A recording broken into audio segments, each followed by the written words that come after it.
Okay, part 2 of a love list, the importance of a love list, and kind of how you can manifest seriously whatever you want. So I'm 18, 19 years old and coming down off of this pretty toxic relationship.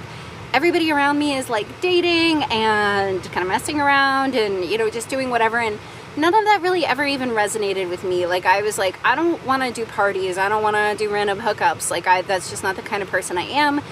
If I'm going to date someone or be with someone, I want it to be my person. I want it to be, you know, the father of my kids. And I am dating for marriage and not for really anything else. And so I just had a spontaneous idea to kind of write down what I wanted out of a partner. And I also made like a really strong commitment to stay single until I found that person. And so it was about maybe 6 months to a year later, my now ex-husband kind of flew into my reality. And, you know, our story of coming together is actually really sweet. He was actually exactly what I had asked for.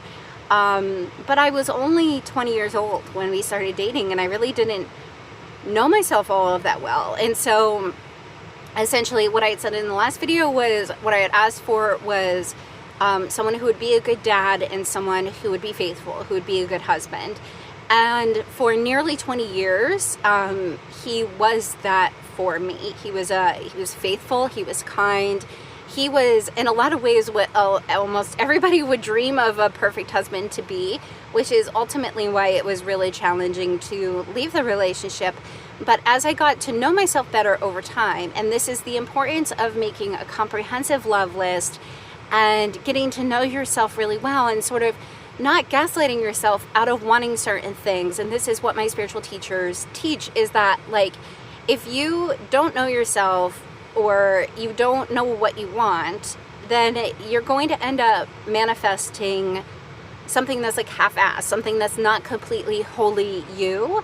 And so you can end up, you know, finding yourselves in a situation like I was in, where it was like pretty good, like it maybe even like 80% good. But as, you know, I got older and had a lot of different experiences, and even had what I, you know, is a twin flame experience, whether he's a real or false twin flame, that experience, after like really getting to know myself and really like getting to know my desires, really led me to this person who opened up a whole world of different experiences to me. And then I was already in a committed relationship, I was in a marriage, and was like, oh shoot, like there's more that I want, and what do I do with that? And so get really clear on your love list, friends, because you are going to manifest whatever